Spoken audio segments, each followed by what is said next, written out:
Olá, começa agora o especial Líbano, na véspera de completar uma semana da grande explosão que devastou boa parte da capital, Beirute. A crise política no país se agravou.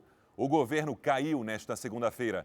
Pressionado pela opinião pública, o primeiro-ministro Hassan Diab renunciou e todo o primeiro escalão também deixou o cargo. Os números da tragédia são assustadores. Mais de 200 mortos, mais de 6 mil feridos, dezenas de pessoas desaparecidas sob os escombros e 300 mil desabrigados.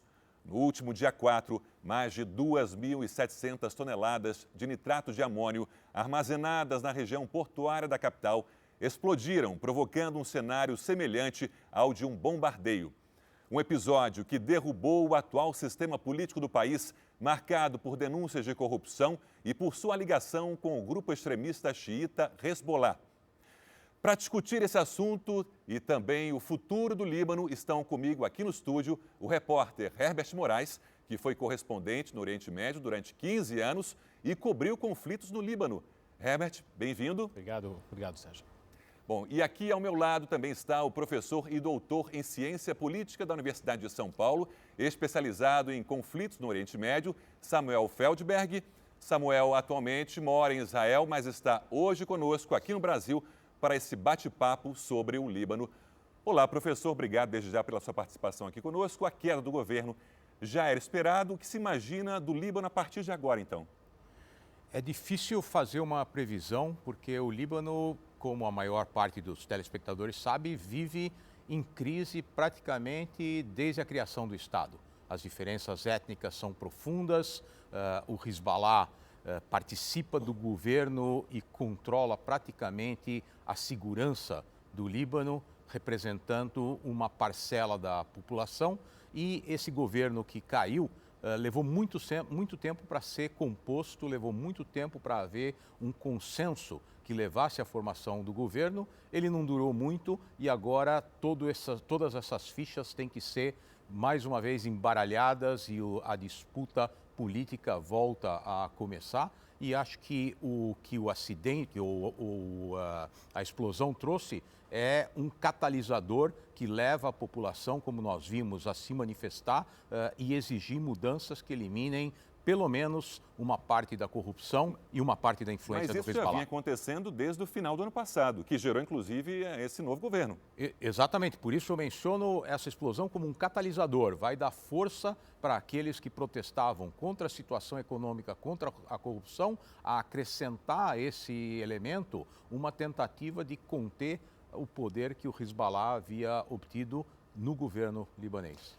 Professor, o Hassan Diab, agora no discurso de despedida dele, ele disse que há uma classe no Líbano que luta com meios não muito corretos e que domina a sociedade do país e que não permite, então, essas mudanças que a população vem pedindo desde o final do ano passado.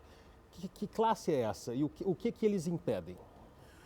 O Líbano sempre teve o problema de uma desproporção entre determinados segmentos da população e o poder que eles detinham. Quando o Líbano foi criado como um bastião cristão pela França no território em que ele se localiza, os cristãos receberam a maior parte do controle político e econômico do país e, por isso, a esfera política recebeu critérios de divisão entre as etnias, ou seja, os muçulmanos e os cristãos, dividiram entre eles o poder. Mas, historicamente, os cristãos continuaram sendo muito mais influentes, tanto na política quanto na economia, e muitas vezes há acusações de que eles não abrem mão desse controle ou dessa influência, e há certamente entre os xiitas uma classe mais desfavorecida no Líbano. Talvez a isso o ex-presidente tenha se referido. E essa corrupção endêmica a que ele se refere no país, cuja população também pede mudança, isso aí está ligado apenas aos cristãos ou aos muçulmanos? Não, é geral? A corrupção é endêmica no país. Quem está numa posição de controle pratica, na média, pratica sempre a corrupção. Quando não é assim, são exceções, e é isso que os protestos estão pedindo como mudança. Nós vamos ver agora uma reportagem do Eduardo Ribeiro, que traz relatos do cenário de guerra que se instalou em Beirute depois da explosão. A explosão foi mais ou menos ao redor das 6 da tarde. Eu comecei a gritar, eu fiquei com medo. Eu olhei pela janela e a gente viu fumaça saindo do porto do Beirute. Depois da primeira explosão, fez um boom muito grande. Pensamos que pode ser um atentado. A segunda explosão, quando veio, ela começou e trouxe a destruição tudo com ela.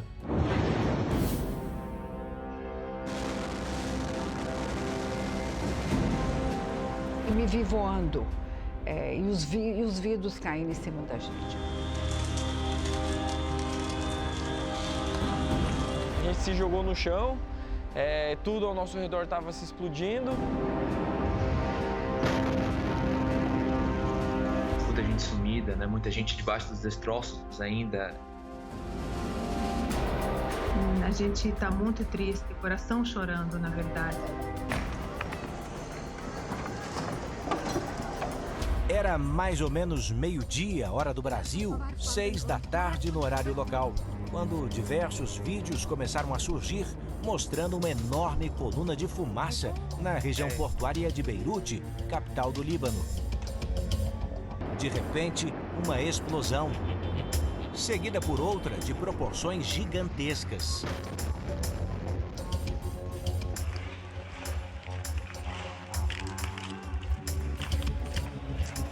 Logo depois da explosão, uma onda de choque varreu parte da cidade. E olha, foi tão forte que destruiu o que encontrou pela frente.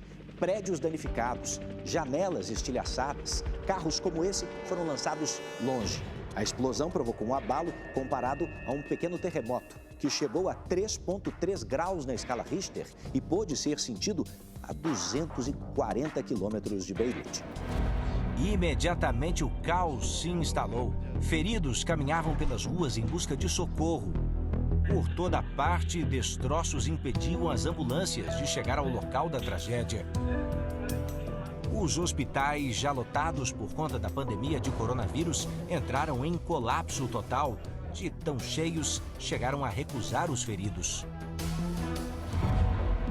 É mais um duro capítulo da complexa história do Líbano. O país, localizado no Oriente Médio, foi controlado por décadas pela França. Só em 1946 conquistou a independência. Mas 2 décadas depois, mergulhou numa guerra civil que terminou apenas em 91. Nos anos seguintes, o Líbano conseguiu se reerguer, apesar das lutas políticas internas e dos diversos grupos religiosos e tensões externas com o vizinho Israel. Hoje, o país atravessa a pior crise econômica em décadas, com desvalorização da moeda, inflação em alta, desabastecimento de produtos e escassez crônica no fornecimento de água e energia elétrica.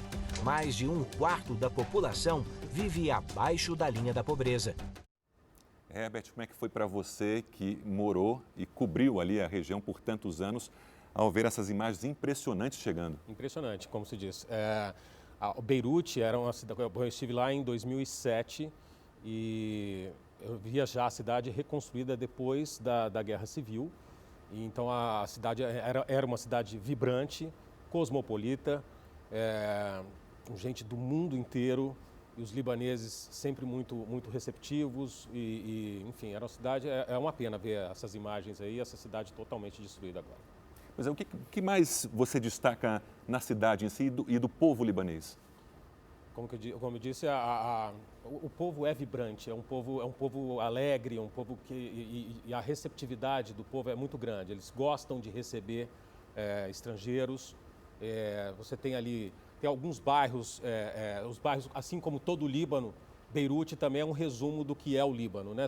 Os bairros são muito divididos, você tem bairros muçulmanos, você tem bairros cristãos, então assim, há uma divisão na cidade, mas ao mesmo tempo também há uma integração muito grande de todos ali por Beirute, entendeu? Então assim, a gente vê agora, por exemplo, logo depois da destruição, a população inteira deixando de lado as questões religiosas e limpando, tentando retirar os escombros, um ajudando o outro. Isso aí é muito característico do povo libanês. Bom, falando da explosão, o nitrato de amônio é usado normalmente como fertilizante, mas também bastante utilizado na mineração.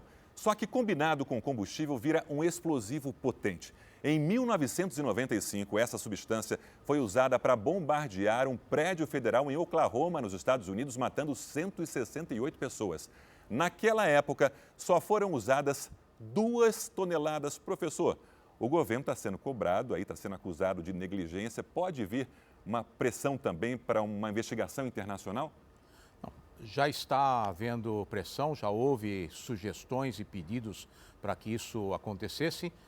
O grande problema que os proponentes vão ter é o fato de que a organização terrorista Hezbollah, que participa do governo, certamente vai vetar, mesmo com o governo já tendo caído, tem poderio para vetar qualquer investigação internacional. E foi muito curioso, logo depois do atentado, eles estiveram entre os primeiros que declararam que foi um acidente. Provavelmente preocupados com o fato de que, se houver algum tipo de investigação realmente profunda, vão descobrir que o porto de Beirute estava sob controle do Hezbollah. O chefe da segurança do porto de Beirute é cunhado de Hassan Nasrallah, o líder do Hezbollah, e, portanto, o único eventual interessado em usar esse produto como um explosivo, matéria-prima para explosivos, é uma organização como o Hezbollah.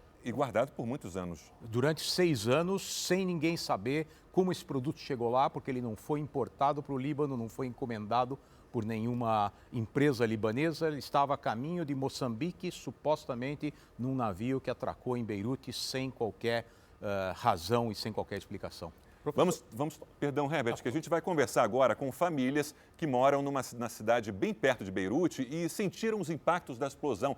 Nossa primeira entrevistada é a Carla Mussalan Al-Masri, é guia de turismo e vive no Líbano desde 1997. Ela tem 2 filhas que também se assustaram com a explosão. Deixa eu ver se a Carla já está aqui conosco. Olá, Carla, como é que foi tudo, hein? Oi. Já passou o susto? Olá, tudo bom com vocês? Só 2 correções no que eu estava ouvindo que vocês estavam falando. Primeira coisa, o Hezbollah não é ligado ao governo libanês. O Hezbollah pertence ao governo libanês, tá? Segundo, a independência do Líbano foi em 1943 e não em 1946, tá bom? São só essas 2 observações, além de outras, mas aí eu prefiro parar por aqui. Deixa eu contar para vocês como é que foi tudo. Eu estava na praia, no Bem Bom, na praia, foi meu primeiro dia de folga, né? Depois de muito tempo, e a 35 quilômetros de Beirute, e eu ouvi, lá pelas 6 e pouquinho, eu ouvi uma explosão imensa. Foi assim, nossa, não dá para explicar, foi imenso. A primeira coisa que eu fiz foi para ligar para minha filha aqui em casa. Ela estava aqui em casa, eu moro a entre 13 e 14 quilômetros de Beirute, e ela atendeu assustadíssima, dizendo que a casa tremeu, os vidros todos chacoalharam, e ela viu uma fumaça. De casa dá para ver, né, a direção do porto de Beirute. Depois eu ligo para o meu marido e minha outra filha. Meu marido, ele tinha acabado de sair da região lá próxima, ele estava no Ministério das Energias, há 1h30 atrás, ele estava bem próximo de lá. E ele foi para o trabalho dele. E eu também chacoalhou tudo, movimentou cadeira, caiu estante, caiu a mesa, o prédio chacoalhou. O problema maior foi minha filha mais velha, Yasmin, que ela deveria estar aqui agora, só que ela está dando aula. Ela estava dando aula de ginástica, aproximadamente a uns 6 quilômetros do porto de Beirute, e a porta bateu muito, muito, muito forte. Uma aluna dela começou a gritar achando que seria alguém que estava querendo arrombar a porta. Quando ela foi olhar no olho mágico, ela viu uma fumaça muito branca, assim, e a porta, com a força, foi tão grande que a porta jogou ela para trás. De repente, todos os vidros do prédio caindo na sacada. E quem estava lá, o dono da gym, onde ela trabalha, da ginástica onde ela trabalha, estava lá, caíram todo o vidro nele, mas olha a sorte, não aconteceu absolutamente nada com ele. Essa região onde ela dá aula é na Rua Hamra, bem famosa aqui no Líbano. Vocês que já vieram aqui para o Líbano devem conhecer muito bem. Hoje eu dei uma passada lá, graças a Deus, muita coisa eles já tiraram das ruas, os barzinhos, os cafés já começaram a funcionar. Essa rua não teve tanto efeito como foi a rua Jamaisi, que é uma rua cheia de pubs, cheia de restaurantes, cheia de bares, paralela ao porto de Beirute. Eu fui lá hoje de manhã e realmente está tudo destruído. Principalmente aqueles prédios enormes em frente ao porto de Beirute, infelizmente parece uma guerra, sabe?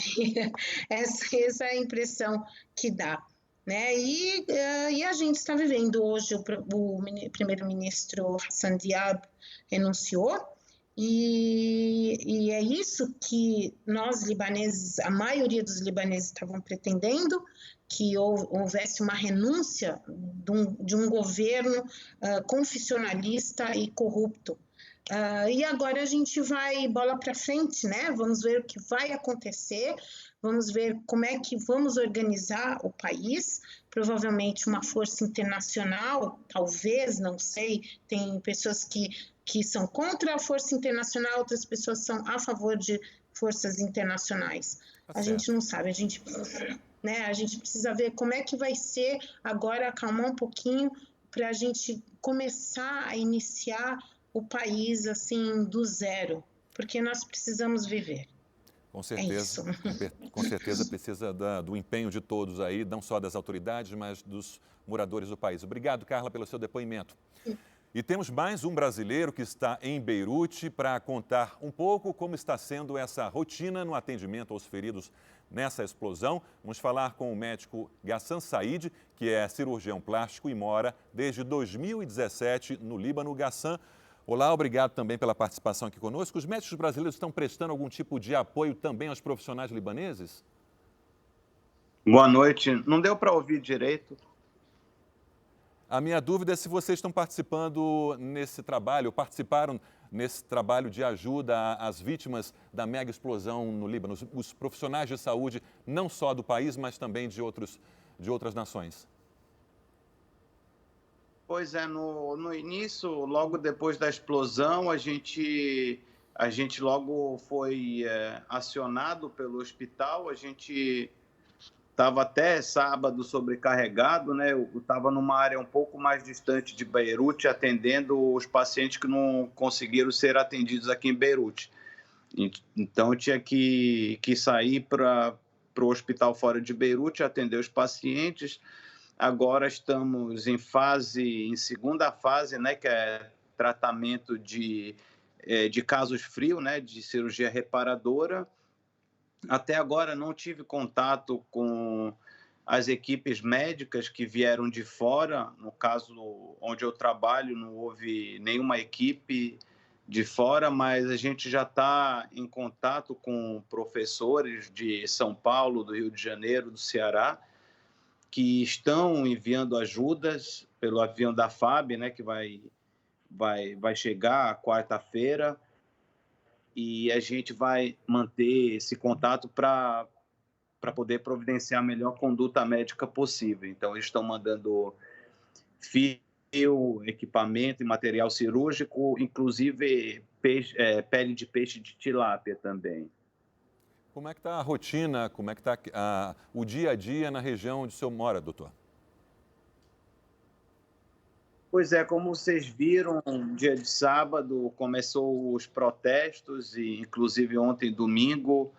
A cidade está meio em choque ainda devido a essa explosão, mas ao mesmo tempo também está se movimentando devido ao protesto. Então tem aquele sentimento mixto agora entre o povo, entre a raiva da explosão com a sensação de querer a liberdade, né, e conseguir reconstruir um país sem corrupção agora nesse momento. E com isso, né, também tem o problema dessa pandemia do corona, então os hospitais estão sendo sobrecarregados, a nossa rotina médica, né, dentro do hospital tá bem agitada, mas... Oi?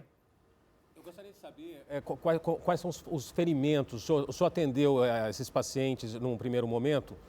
Que tipo de ferimento que eles têm? São fraturas, são queimaduras? Como é que esses pacientes chegavam aos hospitais? E com o sistema de saúde em colapso, como é que faz para atender tanta gente se não tem hospital? Pois é, em primeira mão a gente recebeu bastante paciente com ferimentos graves, outros com os ferimentos mais superficiais, devido a lacerações e traumas de vidro, corte ou de metal mesmo. Com outros colegas teve bastante também fraturas ósseas e também teve bastante sangramento interno, caso intraabdominal também, que os cirurgiões abdominais tiveram que intervir também. Houve também bastante caso de abalamento psicológico, que a gente precisou acionar a equipe também de psiquiatria um pouco para dar um suporte, né, na hora dos atendimentos, para passar certos medicamentos para poder acalmar esses pacientes. Agora entrei, no caso, como cirurgião plástico reparador, entramos na segunda etapa de tratamentos, de caso de reparadora mais fria, né, que dá para fazer em segundo tempo. Agradeço a participação aqui conosco do médico Ghassan Said. Muito obrigado, doutor. Vamos fazer agora um breve intervalo e já voltamos com o Especial Líbano. Estamos de volta com o Especial Líbano. Me acompanham aqui o repórter Herbert Moraes, que foi correspondente no Oriente Médio, e o professor e doutor em Ciência Política da USP, especializado em conflitos no Oriente Médio, Samuel Feldberg. Eu vou conversar agora com a Bianca Zanini, nossa correspondente em Israel, que traz as atualizações para a gente. Oi, Bianca, a situação nesse momento no Líbano, diante até dessa queda do governo, notícia de última hora? Pois é, a situação segue caótica. De mortes 200, o governador Mahmoud Abbas diz que dezenas de pessoas seguem desaparecidas. E agora, a grande notícia do dia, claro, é que o primeiro-ministro Hassan Diab renunciou. Ele afirmou que a explosão foi resultado de corrupção endêmica no governo, foi assim que ele falou. Ele declarou a renúncia do governo do Líbano inteiro e falando que foi porque ele ouviu os pedidos da população. Agora, a pergunta é se isso vai ser suficiente mesmo para acalmar os protestos. No fim de semana, vimos manifestações que se tornaram violentas nas ruas de Beirute. A indignação da população está marcante. Estamos vendo protestos essa noite também, prontos entre as forças de segurança e os manifestantes. E são protestos não só contra o governo, mas contra a estrutura do sistema político no Líbano, contra décadas de corrupção, de negligência, de nepotismo. Então, novas eleições, a queda de governo em si pode não ser suficiente para muitos.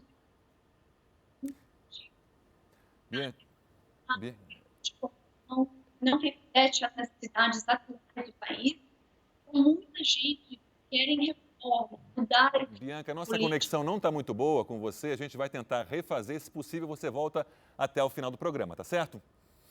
O Brasil vai enviar uma missão de ajuda ao Líbano com alimentos e medicamentos. O presidente Jair Bolsonaro convidou o ex-presidente Michel Temer, que é filho de libaneses, para chefiar essa missão.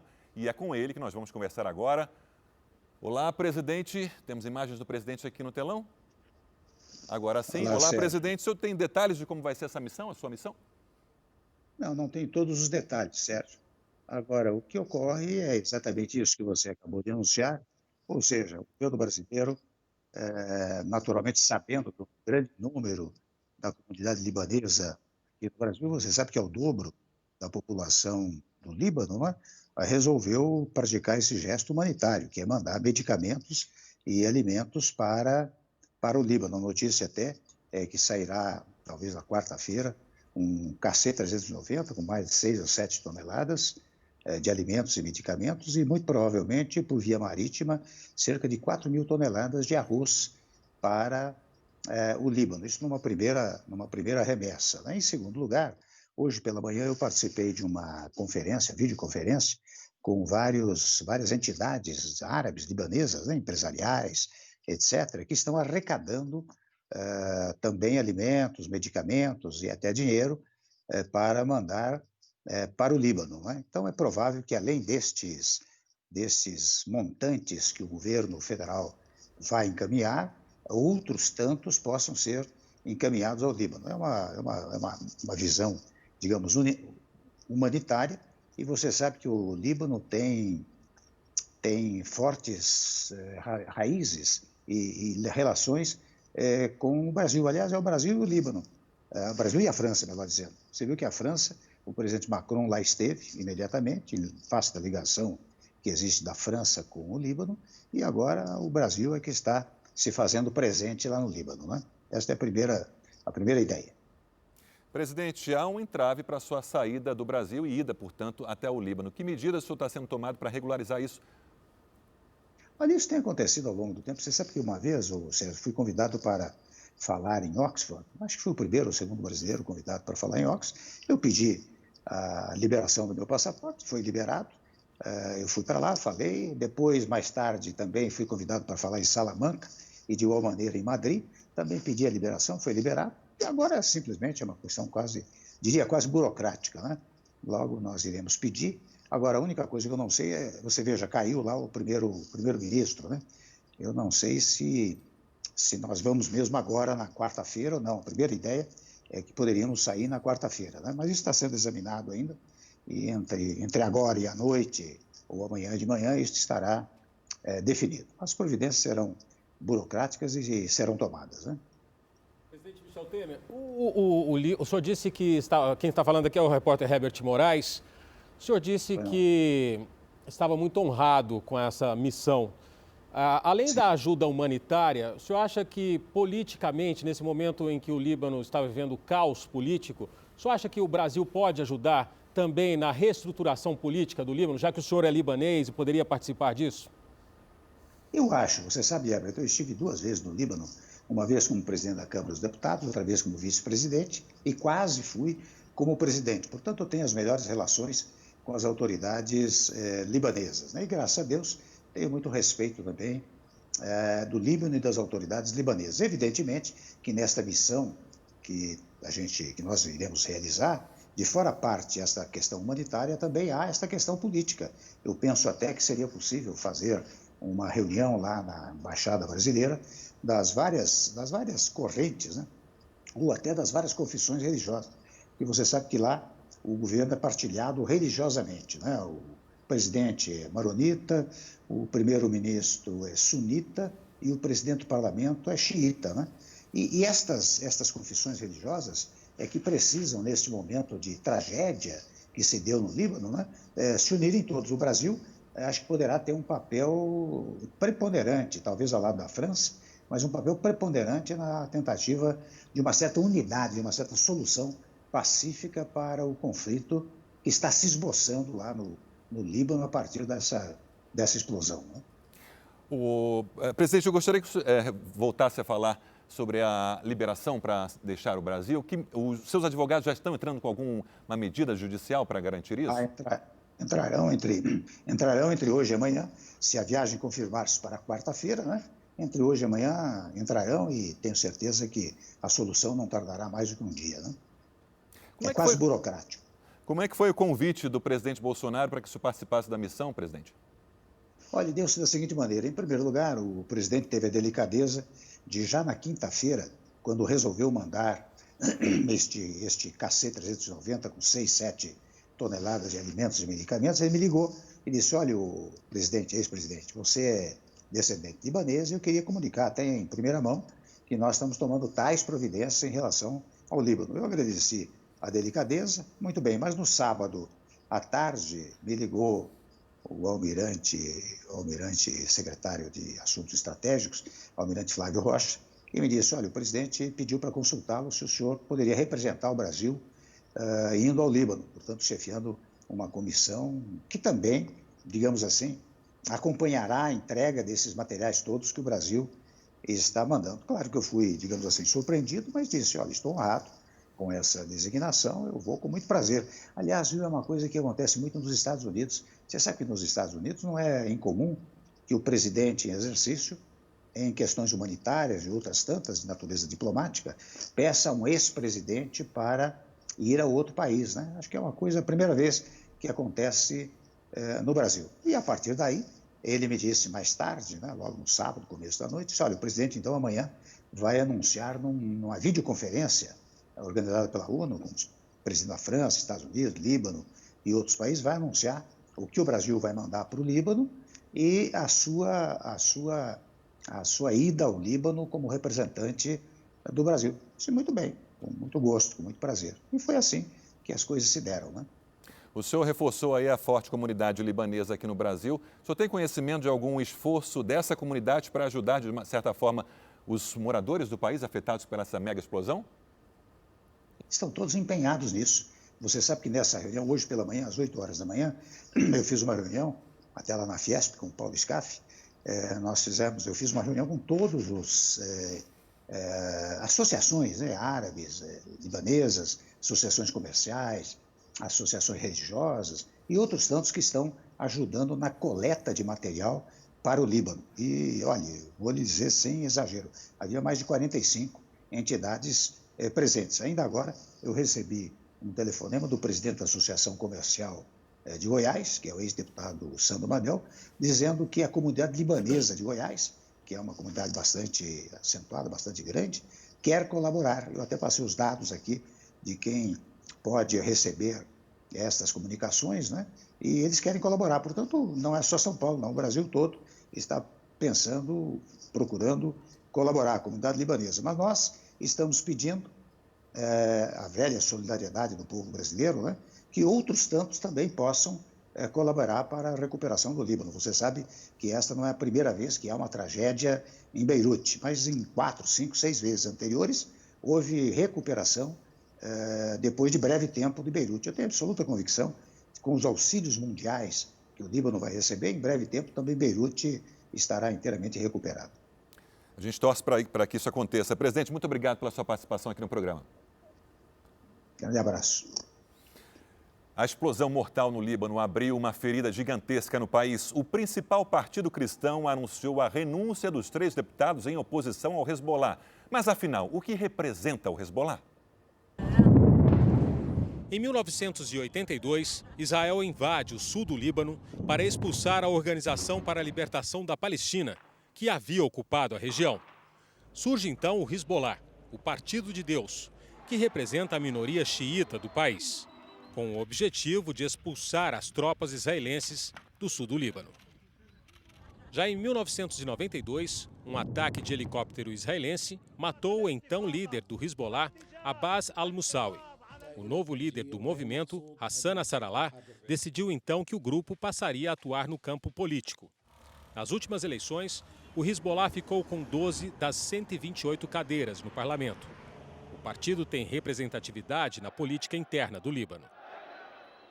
Mas existe outro Hezbollah dentro do Líbano, aquele conhecido como o Estado dentro do Estado, uma milícia que, por meio de arsenal militar, controla escolas, hospitais, uma rede de TV e que esteve em guerra na Síria em apoio ao ditador Bashar al-Assad, como presidente sírio.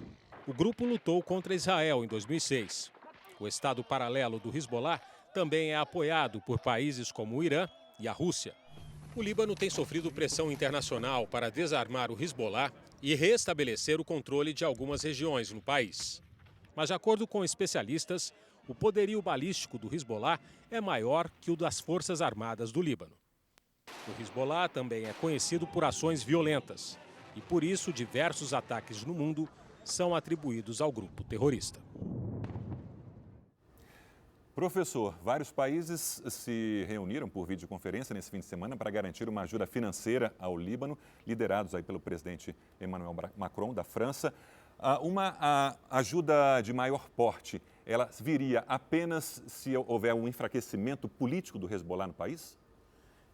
Talvez não seja uma questão de enfraquecimento político, mas a preocupação com a garantia de que esses recursos não serão canalizados ou apropriados pelo Hezbollah para continuar na prática das suas ações terroristas. O Hezbollah pode ser um elemento legítimo participando do governo libanês como representante de uma parcela xiita da população, mas isso não pode ficar nos bastidores de uma atuação como uma organização terrorista que vem praticando atentados ao redor do mundo, inclusive aqui na América Latina, na vizinha Argentina, onde a embaixada israelense e o Centro Comunitário Judaico foram atingidos por elementos do Hezbollah.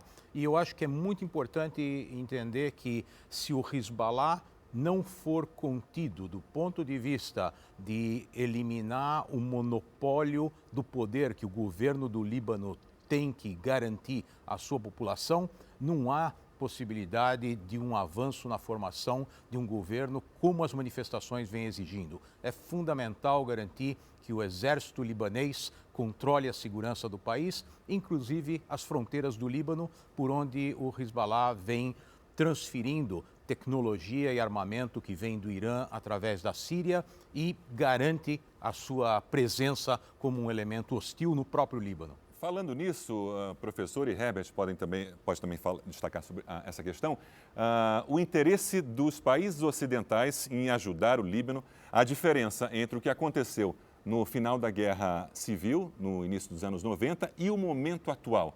Porque há uma preocupação por parte dos países ocidentais com a proximidade do Líbano com países como o Irã, Síria, por exemplo, e a aproximação de China e Rússia.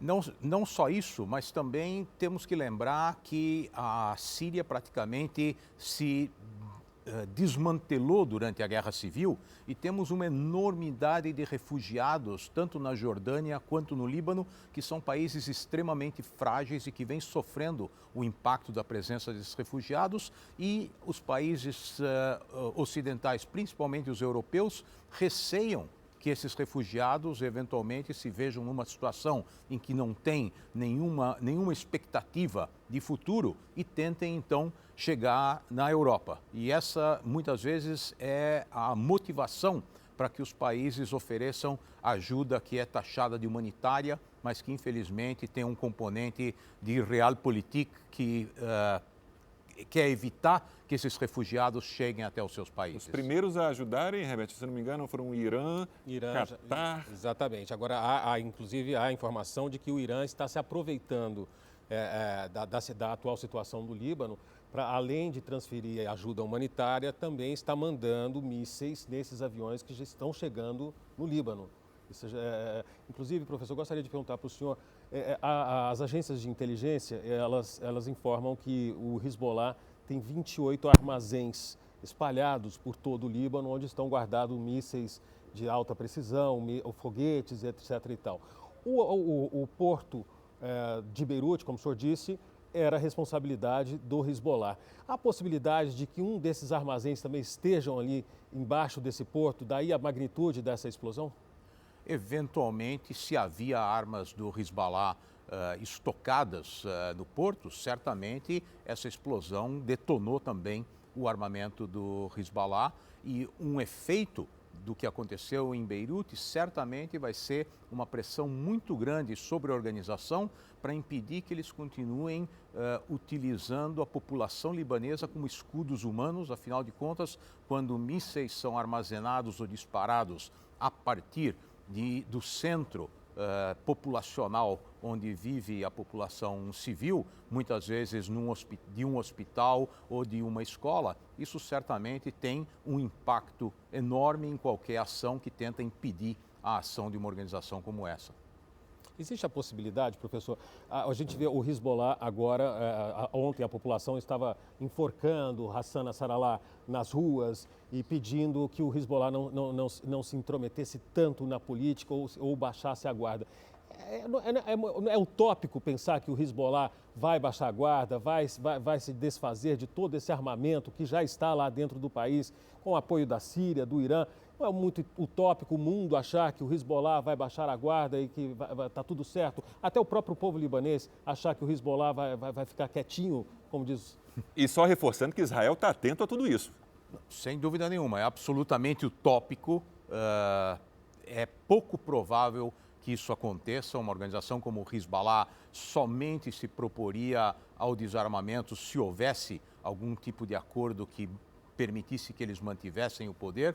E antes se falou sobre a possibilidade de algum tipo de intervenção internacional. Temos que lembrar que durante a Guerra Civil na Síria, tropas americanas que foram para uma missão de intervenção convidadas pelos libaneses foram atacados pelos fundamentalistas islâmicos, tropas francesas foram atacadas pelos fundamentalistas islâmicos e existe uma tropa da ONU, a UNIFIL, que está na fronteira do Líbano desde o final, desde a retirada de Israel do território libanês, e essa tropa não se atreve a enfrentar as forças do Hezbollah.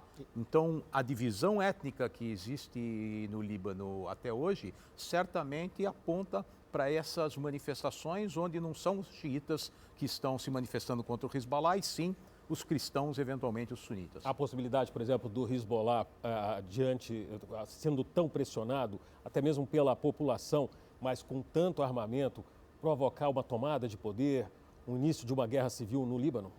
Eu não acredito numa tomada de poder por Hezbollah porque não traria legitimidade, mas eles certamente vão continuar a ser um ator importante na política e na segurança libanesas. Nós voltamos já com o nosso especial Líbano. Lembrando que você pode acompanhar esse programa também no r7.com, no Play Plus e nas nossas redes sociais. Olá, estamos de volta com o nosso especial Líbano. Aqui do meu lado estão o professor e doutor em ciência política da USP, especializado em conflitos no Oriente Médio, Samuel Feldberg, e o repórter Herbert Moraes, que foi correspondente no Oriente Médio. Vamos voltar a falar com a nossa correspondente em Israel, Bianca Zanini. Bianca, os dias estavam tensos politicamente no Líbano, independentemente da queda do governo, por um motivo específico, né? Isso mesmo, as tensões na fronteira entre o Líbano e Israel, vizinho, aumentaram nas últimas 2 semanas. Houve até uma troca de ataques e, inicialmente, logo depois da explosão, houve especulações de que Israel poderia estar por trás. Agora, Israel negou imediatamente, mas a suspeita não veio do nada, né? Israel e o Líbano, há pouco tempo atrás, em 2006, estavam em guerra, eles não têm um relacionamento bom. Então, quando Israel ofereceu ajuda humanitária, acabou criando um grande debate aqui na região. A oferta foi recebida com várias críticas dentro e fora de Israel. No final das contas, são estados inimigos. Por outro lado, a verdade é que o Líbano vai precisar de todo o apoio possível. E nos últimos meses, o valor da moeda nacional no Líbano caiu 80%. Os preços quase triplicaram, grande parte do país parou. E temos visto protestos desde outubro. Então, a indignação dos libaneses não é algo novo. Agora a pergunta é, e qual vai ser o próximo passo, então? Tá certo. Bianca, obrigado e bom trabalho para você. Vamos falar agora com o empresário Bassam Haddad, que é presidente da União Líbano-Brasileira. Bassam, a gente está com as imagens, perdemos o sinal do Bassam. A gente segue aqui com o professor. Professor, a Bianca falava aí sobre essa possibilidade de aumento de tensão com Israel mediante essas investigações e o que está por trás também do desdobramento político no Líbano.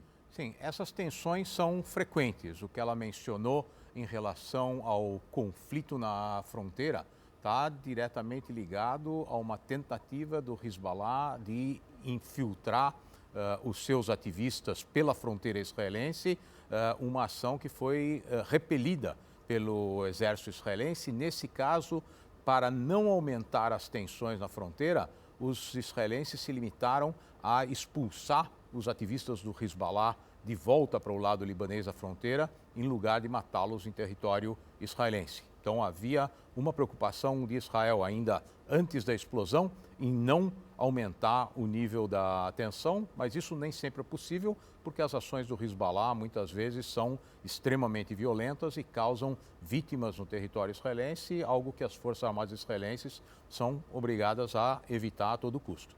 A gente vai tentar nova comunicação com o empresário Bassam Haddad. A gente estava com um problema de conexão porque lá onde ele mora estava sem luz, estava usando uma lanterna. Agora sim a conexão foi restabelecida. É isso, Bassam? Como é que está a questão aí na região onde você mora? Infelizmente, esse é os nossos problemas que tem que ser resolvido. Bassam, no momento da explosão, você estava onde, hein? Na realidade, eu estava dentro de num explosão mais ou menos 10 quilômetros. E o que você viu? Como é que foi a reação dos moradores diante de todo o caos que se formou? Realmente é uma coisa que nunca senti na minha vida. Parece um terremoto no início e alguns segundos depois a gente escutou a explosão, que realmente foi assustador.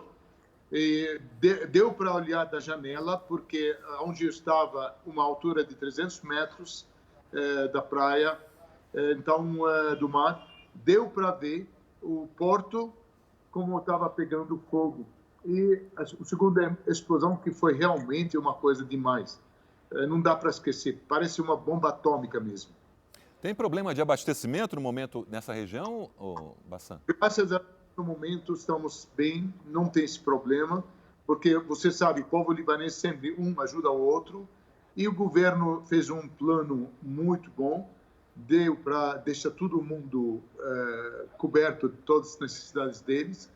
Supermercados estão cheios de mercadoria normalmente, não tem esse problema, mas eu acredito, se deixar assim, sem recompensar mais, um mês pode acabar.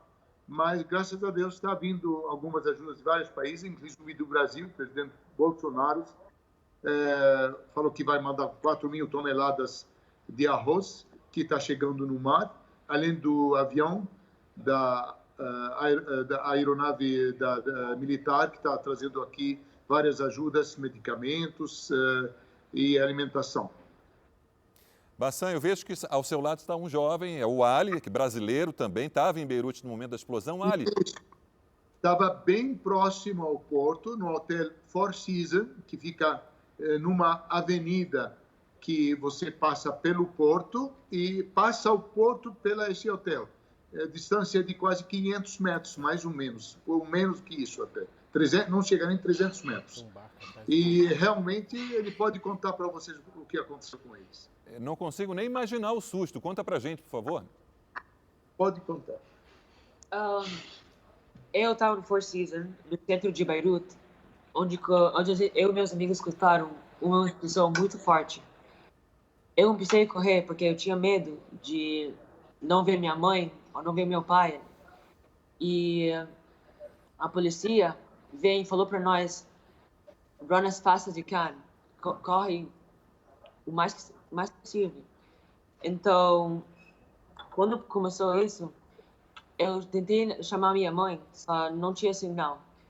Então, 10 minutos passaram e minha mãe ligou para mim e falou para mim onde você está, e ela estava chorando e gritando.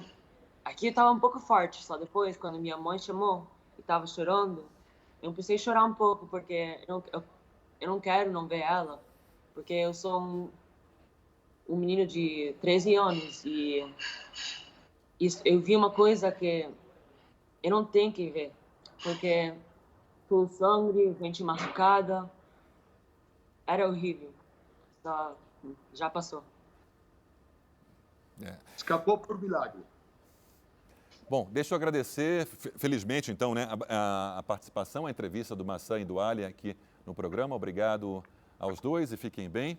A gente já está quase terminando. Professor, A gente viu muitos depoimentos de brasileiros. O turismo é uma força muito grande no país, vai ser extremamente abalada por conta dessa mega explosão que destruiu em grande parte a capital. São mais de 2 milhões de visitantes por ano aí para tentar recuperar esse número. Isso vai demorar bastante. Sim, sem dúvida nenhuma, o turismo já estava afetado pelo problema da pandemia e quando se esperava que vai haver uma recuperação e o país vai poder ser aberto para o turismo, especialmente o turismo do próprio Oriente Médio, como você mencionou. O número de turistas que visita o Líbano anualmente é equivalente à população de Beirute.